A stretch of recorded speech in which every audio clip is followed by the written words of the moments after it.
Morning మ్యాగజైన్కి స్వాగతం. ప్రముఖ దినపత్రికలో వస్తున్న వార్తలు వెనక జరుగుతున్న పరిణామాలు చూద్దాం. ఈనాడు చూస్తే మీ భూమికి ముళ్ళ కంచెలెన్నో, భూ సమస్యపై ఆర్జీ ఇస్తే పదే పదే తిరగాల్సిందే, కలెక్టరేట్ కి వెళ్ళినా చూస్తాం చేస్తామనే సమాధానాలే.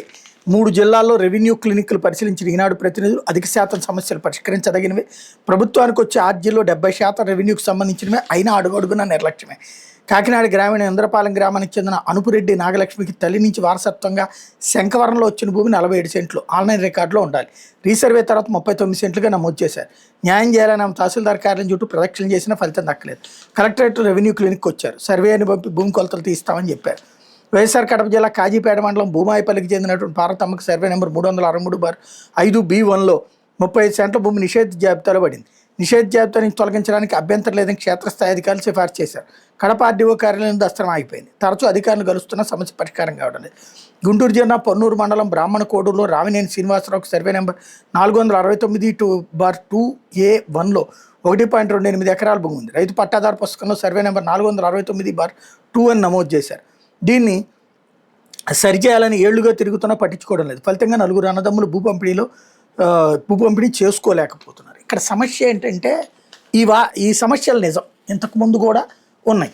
కాకపోతే వీళ్ళ మూర్ఖత్వం కాదు, వీళ్ళ దుర్మార్గం, వీళ్ళ నీచత్వం ఎలా ఉంటుందంటే ఈనాడు జ్యోతి అప్పట్లో ఇట్లాంటి అంశాలని అది జగన్ చేసిన తప్పుగా, వైఎస్ఆర్ కాంగ్రెస్ పార్టీ వాళ్ళు కావాలని చేసిన తప్పుగా, వాళ్ళ భూములు లాక్కోవడానికి జరిగిన కుట్రగా ప్రజల్ని మోసం చేయగలిగారు. ఇప్పుడు అదే సమస్యలు అలాగే కొనసాగుతుంటే అద్భుతాలు చేస్తున్నాం, సమస్యలన్నీ పరిష్కరించేస్తున్నాం అని చెప్తూ చంద్రబాబు గారి నోటితో వీళ్ళేమో ఇదంతా అధికారులు తప్పిదాలని రాస్తారు. ఇది ఆంధ్రప్రదేశ్కి పట్టినటువంటి శాపం. ఇకపోతే 9 లక్షల హెక్టార్లలో పంటలపై ఎల్నినో పడగ 1160 RSKల పరిధిలో తీవ్రత ఎక్కువ. రాష్ట్ర వ్యాప్తంగా 9.10 లక్షల హెక్టార్లు సాగే పంటలపై ఎల్నినో ప్రభావం పడే అవకాశం కనిపిస్తుంది. మొత్తం 8,489 రైతు సేవా కేంద్రాలు, అంటే రైతు భరోసా కేంద్రాలను వీళ్ళు పేరు మార్చారు, పరిధిలో ఎల్నినో ప్రభావం ఉంటుందని అందుకు అనుగుణంగా చర్యలు తీసుకున్నామని వ్యవసాయ శాఖ ప్రభుత్వానికి వివరించింది. గత 10 ఏళ్లలో కరువు పరిస్థితులు, పొడి వాతావరణ శాఖ అంచనాలతో పాటు భూగర్భ జలాలు, ఇతర అంశాలను పరిగణలోకి తీసుకుని వ్యవసాయ శాఖ నివేదికలు రూపొందించింది. మొత్తం 50.51 లక్షల హెక్టార్లపై ఎల్నినో ప్రభావం ఉండొచ్చని అంచనా వేయగా అందులో 14.88 లక్షల హెక్టార్లు మధ్యస్థంగా, 26.53 లక్షల హెక్టార్లు సాగే పంటలపై తక్కువ ప్రభావం ఉంటుందని అధికారులు పేర్కొన్నారన్నటువంటిది హైలైట్ చేశారు. అయితే దేశ రక్షణకు మన అస్త్రాలు, దొత్తలూరులో ఆత్మాహుతి డ్రోన్ల తయారీ, 1000 కోట్లు పెట్టుబడితో పరిశ్రమ ఏర్పాటు చేయనున్న అనంత టెక్నాలజీస్ 2 దశల్లో పూర్తి చేసిన ప్రతిపాదన. 300 ఎకరాలను గుర్తించినటువంటి ప్రభుత్వం. హై ఎనర్జీ మెటీరియల్, మందుగుండు సామాగ్రి తయారీలో అధునాతన సామర్థ్యాలతో ఉత్పత్తులు, దేశ రక్షణ రంగ తయారీ ఎకోసిస్టంలో ఏపీని కీలకంగా తీర్చిదిద్దుతుంది. ఏపీలో ఎనర్జెటిక్స్ రక్షణ రంగ తయారీ క్లస్టర్ను ఏర్పాటు చేయడానికి ఇది యాంకర్ పరిశ్రమగా ఉపయోగపడుతుంది. క్షిపణులు, రాకెట్లు, అంతరిక్ష ప్రయోగాలకు సంబంధించిన సప్లై చైన్ను బలోపేతం చేస్తుంది. రక్షణ రంగ ముడి పదార్థాల తయారీలో పారిశ్రామిక అభివృద్ధిని వేగవంతం చేస్తుంది అన్నటువంటి హైలైట్ చేశారు. లేకపోతే ఆటగాళ్ళు వచ్చారు అన్నటువంటి మరొక వార్తని హైలైట్ చేస్తే T20 అంటే తెలంగాణ T20 అనమాట. ముగిసిన T20 లీగ్ వేలం తిలక్కి 33 లక్షలు. హైదరాబాద్ ఛాంపియన్స్కి ఆల్రౌండ్ కదా. భారత క్రికెట్లో కొత్తగా మొదలైన దేశవాళీ లీగ్ TG20లో ఆటగాళ్ల వేలం పూర్తయింది. అనుకున్నట్టే team India T20 vice captain Tilak Varma వేలంలో అత్యధిక ధర దక్కించుకున్నాడు. మెదక్ ఫాల్కన్స్ జట్టు అతను 33 లక్షలతో సొంతం చేసుకుంది. మరో భారత ఆటగాడు మహమ్మద్ సిరాజ్ 14 లక్షలతో వరంగల్ వారియర్స్ సొంతం చేయయ్యాడు. హైదరాబాద్ పేసర్ సివి మిలింద్ 17 లక్షలతో రెండో అత్యధిక ధర ఖమ్మం యాసెస్ దక్కించుకున్నాడు.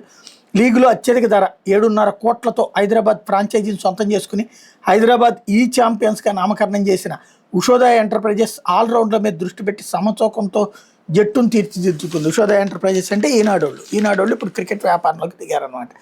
అయితే రేపటి నుంచి ఆంధ్ర ప్రీమియర్ లీగ్ బరిలో 7 జట్లు మ్యాచ్లను చూసేందుకు విద్యార్థులకు ఉచిత ప్రవేశం అన్నటువంటిది హైలైట్ చేశారు. మరి ఇక్కడ వేలాలు ఈ స్థాయిలో జరగలేదా, ఇలా పెద్ద క్రికెటర్లు ఎవరు రాలేదా అన్నదే ప్రశ్న. లేకపోతే గుంతల పూడ్చివేత గంటల్లోనే అన్నటువంటి వార్తని హైలైట్ చేశారు. గుంతలతో రాకపోకలకు చింతిస్తున్నారా? ఇప్పుడు ఇక వాహన చోదకులకు అట్లాంటి ఇబ్బంది ఉండదు. ఎందుకంటే గంటల వ్యవధిలో గుంతలు పూడ్చేసే రోడ్ డాక్టర్ వాహనాలు అన్ని నగరాల్లో త్వరలో అందుబాటులో రాబోతున్నాయి. గుంతలో ఉన్నట్టు సమాచారం తెలిసిన వెంటనే సిబ్బంది వాహనంలో ఆ ప్రాంతానికి వెళ్ళి వాటి పూర్తి చేయబోతున్నారు. తాడేపల్లి మంగళగిరి నగరపాలక సంస్థలు ప్రయోగాత్మకంగా చేపట్టిన ఈ ప్రాజెక్ట్ విజయవంతం కావడంతో రెండో దశలో మరో 5 నగరాలకు విస్తరించారు. తర్వాత మిగతా నగరాలను ప్రవేశపెట్టాలని ప్రభుత్వం నిర్ణయించింది. గుంతలు లేకుండా రహదారులను బాగు చేయాలని సచివాలయంలో ఇటీవల నిర్వహించిన కలెక్టర్ల సమావేశంలో అధికారులు ముఖ్యమంత్రి ఆదేశించారన్నటువంటిది హైలైట్ చేశారు. ఇకపోతే ప్రభుత్వ ఆధ్వర్యంలో తొలి బీటీ పత్తి వంగడం అంటూ ఆంగ్రూ వ్యవసాయ వర్సిటీ నుంచి లామ్ BG 2208 విడుదల. పంట నుంచి విత్తనాలు తీసుకునే అవకాశం నాణ్యమైన దూది. ఈనాడుతో విత్తన సృష్టికర్త శాస్త్రవేత్త డాక్టర్ చాపర రాణి స్టేట్మెంట్ని హైలైట్ చేశారు. అయితే పంచాయతీ ప్రణాళికలకు జడ్పీ ఆమోదం తప్పనిసరి. జీరామ్జీ మార్గదర్శకాల్లో ప్రభుత్వం స్పష్టీకరణ.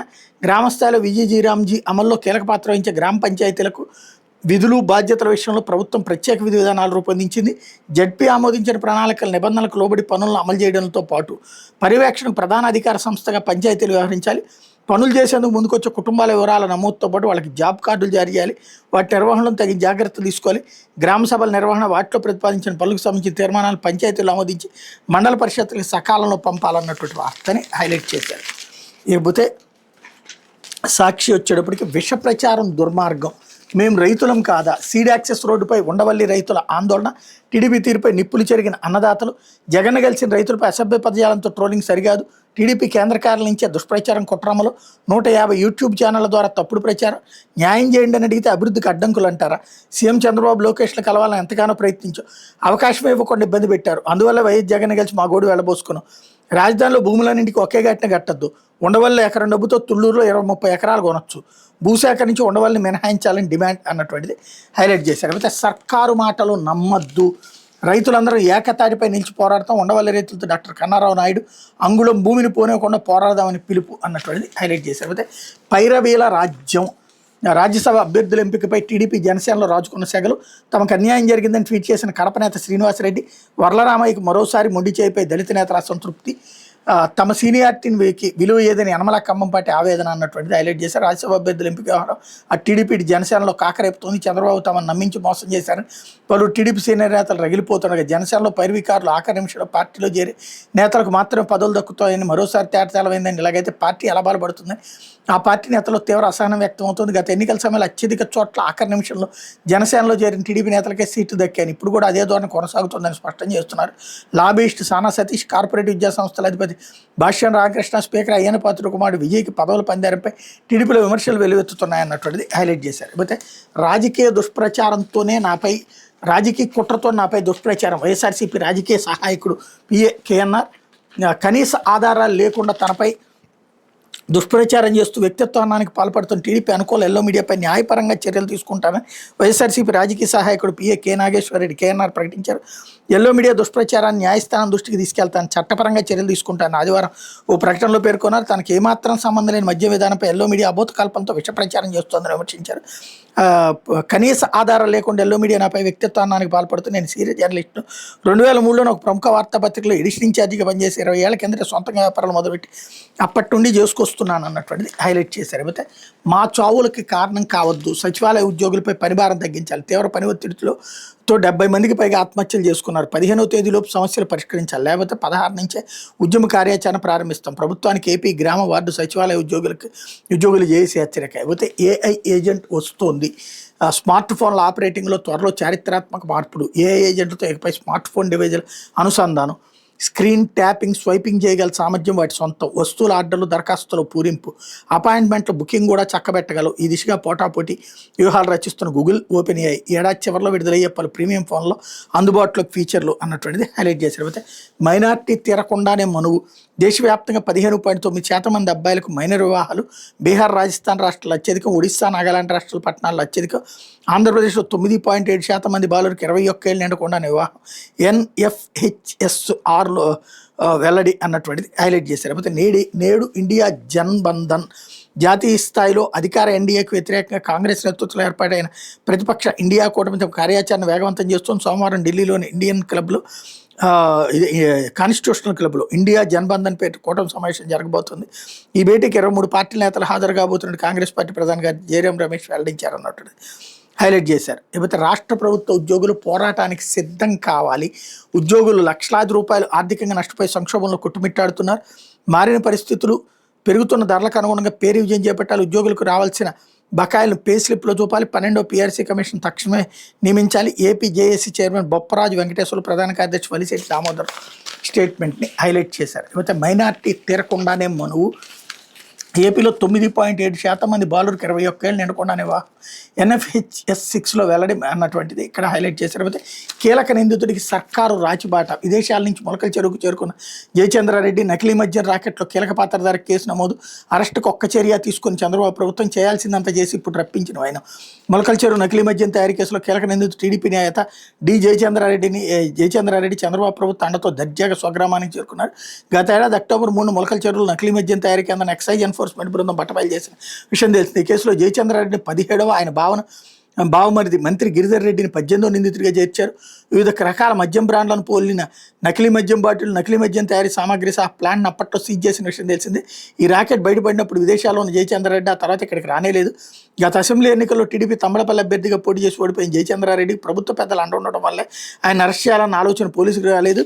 ఈ ఘటన బయటపడి 8 నెలలైన కనీస చర్యలు. సోషల్ మీడియాలో పెట్టే పోస్టులకి లుకౌట్ నోటీసులు జారీ చేస్తున్న ప్రభుత్వం రాష్ట్రంలో సంచలనం సృష్టించిన ఈ కేసులో జయచంద్రారెడ్డికి అండగా నిలిచిందనేందుకు ఇదే నిదర్శనం. ఈ ఘటనలో తను చేయాల్సిందంతా చేసిన ప్రభుత్వం అసలు నిందితులను వదిలేసి ప్రత్యర్థి పార్టీ నేతలపై తప్పుడు కేసు బనాయించింది. ఆపై తిరిగి జయచంద్రారెడ్డిని రాష్ట్రానికి రప్పించింది. ఈ క్రమంలో శనివారం ఆయన కర్ణాటక సరిహద్దులో టీడీపీ నేతలు, కార్యకర్తలు ఘనస్వాగతం పలికి ఆయన స్వగ్రామం మొలకల చెరువుకు తీసుకొచ్చారు. కాగా నకిలీ మద్యం తయారీ కేసులో నిందితుడైన జయచంద్రారెడ్డిని రాష్ట్రం నుంచి బహిష్కరించాలంటూ భారత చైతన్య యోజన పార్టీ ఆదివారం అన్నమయ్య జిల్లా కొత్తకోటలో ధర్నా నిర్వహించింది అన్నటువంటిది హైలైట్ చేశారు. లేకపోతే ఫోన్ చూడొద్దంటే ప్రాణాలు తీశాడు. ఎక్కువసేపు మొబైల్ ఫోన్ చూడొద్దని ఓ తండ్రి కొడుకు చెప్పడమే తప్పైంది. ఫోన్లో గేమ్స్ ఆడడం అని బుద్ధిగా చదువుకొని ఓ అక్క తమ్ముడికి చెప్పడమే మరణశాస్త్రమైంది. ఫోన్ చూడొద్దని చెప్పిన తండ్రి అక్కపై ఓ యువకుడు కత్తితో విచక్షణారహితంగా దాడి చేసి హతమార్చిన దారుణ ఉదంతా కర్ణాటకలో కొప్పల జిల్లా గంగావతి తాలూకు అయోధ్య గ్రామంలో శనివారం రాత్రి జరిగింది. గ్రామంలో వ్యవసాయ పనులు చేసుకునే రైతు వెంకట్నాయుడు 48, కూతురు ప్రగతి 20 ఏళ్ళు, కొడుకు సాయి మణిదీప్ ఉన్నారు. వెంకట్నాయుడు కుటుంబం తెలుగువారు. రాత్రి పొద్దుపోయే వరకు మణిదీప్ మొబైల్లో గేమ్స్ ఆడుతుండగా అక్క ప్రగతి మొబైల్ పక్కన పెట్టి చదువుకోవాలని అతనికి సూచించింది. దీంతో మణిదీప్ ఆమెతో గొడవకు దిగాడు. అంతటితో ఆగిన అతను కోపోద్రిక్తే వంటగదిలో కత్తి తీసుకుని అక్క ప్రగతిపై విచక్షణారహితంగా దాడి చేశాడు. ఆమె కేకలమైన తండ్రి వెంకటనాయుడు వచ్చి కొడుకును అడ్డుకోబోయాడు. అయితే తండ్రి అని కూడా చూడకుండా చంపేశాడు. అడ్డొచ్చిన తల్లిని కూడా కత్తితో పొడిచాడు. తర్వాత తాను కూడా పొడుచుకుని ఆత్మహత్యానికి పాల్పడ్డాడు అన్నటువంటి హైలైట్ చేశారు. అయిపోతే ఆంధ్రజ్యోతి వచ్చేటప్పటికి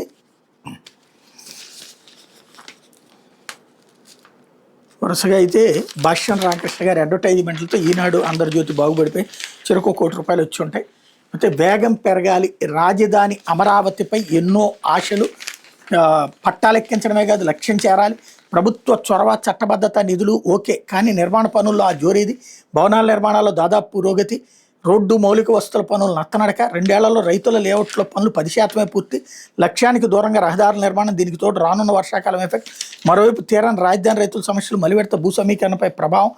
రాజధాని నిర్మాణం అంటే ప్రభుత్వ కార్యాలయాల, భవనాలు, అధికారిక నివాసాలు గడ్డమే మాత్రమే కాదు, రోడ్లు వేయాలి, మౌలిక వసతులు కల్పించాలి, రాజధానికి భూములు ఇచ్చిన రైతులకు న్యాయం చేయాలి. అమరావతిలో ప్రభుత్వ భవనాల నిర్మాణాలు వేగంగానే జరుగుతున్నాయి, కానీ రహదారుల నిర్మాణ పనులు మందకొడిగా సాగుతున్నాయి. రైతుల లేఅవుట్ల అభివృద్ధి పనుల్లో ఇదే పరిస్థితి. మరియు 10 ఏళ్లైనా రైతులు ఎదుర్కొంటున్న పలు సమస్యలు ఎప్పటికీ పరిష్కారం కాలేదు అన్నటువంటిది హైలైట్ చేశారు. ఇదే వార్త సాక్షి రాసి ఉంటే కనుక దుష్ప్రచారం అని నారాయణ గారి ప్రెస్ మీటు, చంద్రబాబు గారి ఆగ్రహం, లోకేష్ గారి ట్వీటు ఉంటాయి, పవన్ కళ్యాణ్ గారి ఆగ్రహావేశాలు ఉంటాయి. అదే ఆంధ్రజ్యోతి రాసింది అక్కడ ఎట్లా జరుగుతోంది పనులు అన్నటువంటి 12 సంవత్సరాలు జీవితాలు మాత్రం వాళ్ళ జీవితాలతో చెలగాట మాడారు అన్నటువంటి విషయం. కాకపోతే అది జగన్ అయితే కనుక జగన్ తప్పు, ఇప్పుడైతే కనుక అధికారులు తప్పు, లేకపోతే కాంట్రాక్టర్లు తప్పు. లేకపోతే ఎంత దోచారో ఇంకెంత దాచారో, కోటరిముడుపుల ప్యాలెస్లో ప్రకంపనలు, డీల్ పంపకాల్లో మోసం చేశారని ఆగ్రహం. ప్యాలెస్లో చెవిరెడ్డి, ఓఎస్డీ, కేఎన్ఆర్కు నో ఎంట్రీ.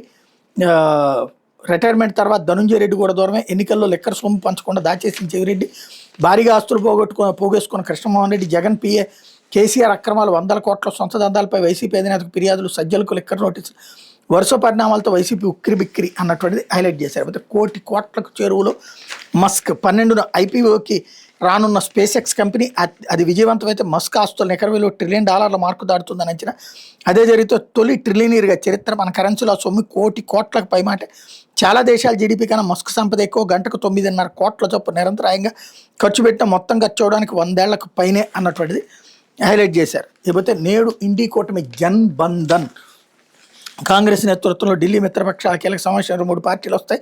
2029 ఎన్నికలపై ప్రధాన దృష్టి ఉమ్మడి వ్యూహంపై నేతల కసరత్తు. ఢిల్లీకి చేరిన TMC chief Mamata DMK Aam Aadmi party దూరం అన్నటువంటిది హైలైట్ చేశారు. అయితే ప్రధాన్ని తప్పించే బాధ్యత ప్రధానిదే అంటూ యువత గళమెత్తితేనే వ్యవస్థ గాడిన కేంద్ర విద్యామంత్రి వారంలో వైదొలకపోతే భారీ నిఘా నిరసనలు జంతర్ మంతర్ ధర్నా కేవలం ట్రయల్ రేస్. సీజీపీ నేత అభిజిత్ ద్వీప్కే హెచ్చరిక. ఇళ్ళే మొన్న చేస్తే ఎవడూ రాలేదు కాబట్టి ఇప్పుడు మళ్ళీ గడువిచ్చాం అని చెప్పడం అనమాట. అదొక విచిత్రమైనటువంటి యాక్టివిటీ.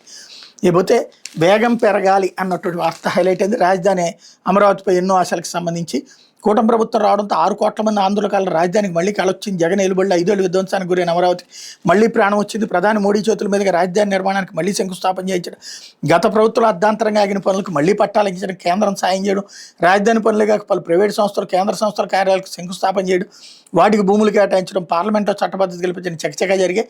అయితే నవనగర నిర్మాణం ఆశించిన స్థాయిలో సాగడం లేదని అభిప్రాయాలు వినిపిస్తున్నాయి అన్నటువంటిది హైలైట్ చేశారు. ఇకపోతే ఆర్చ్ బిషప్ మల్లవరపు ప్రకాష్ ఇక లేరు. విశ్రాంత arch bishop most reverend doctor Mallavarapu Prakash ఇక లేరు. కొన్నాళ్లుగా హృదయ శ్వాసకోశ వ్యాధులతో బాధపడుతున్న ఆయన ఆదివారం తెల్లవారుజాము 2:30 గంటల సమయంలో విశాఖలో ఆసుపత్రిలో చికిత్స పొందుతూ తుది శ్వాస విడిచారు. 1949 జనవరి 29 నిజామాబాద్ జిల్లాలోని జాడి జమాల్పూర్లో అంతయ్య అన్నమ్మ దంపతులకు జన్మించిన మల్లవరపు ప్రకాష్ 1979 అక్టోబర్ 10న గురువు ఫాదర్గా పట్టాభిషిక్తులయ్యారు. 1988 జూలై 22న బిషప్గా బాధ్యతలు స్వీకరించారు. 98 నుంచి 2002 వరకు కడప బిషప్గా ఆధ్యాత్మిక సేవలు అందించారు అన్నటువంటి వార్తని హైలైట్ చేశారు. అయిపోతే కేఎన్ఆర్ బంధువులకు నోటీసులు అంటూ విచారణ కోసం నేడు కడపకు లిక్కర్ స్కామ్ విచారణలో జగన్ పిఏ కేఎన్ఆర్ బంధువులు స్నేహితులకు సిట్ నోటీసులు జారీ చేసింది. కడపలోని రాజారెడ్డి వీధికి చెందిన సూపర్ మార్కెట్ యజమానికి జగన్ హయాంలో వైవ్యూ పాలక మండలి సభ్యుడి కేఎన్ఆర్ బంధువులకు నోటీసులు ఇవ్వడంతో కడపలో ప్రకంపనలు సృష్టిస్తోందన్నది హైలైట్ చేశారు. ఇది దినపత్రికలో వచ్చిన వార్తలు వెనకాల జరుగుతున్నటువంటి పరిణామాలు.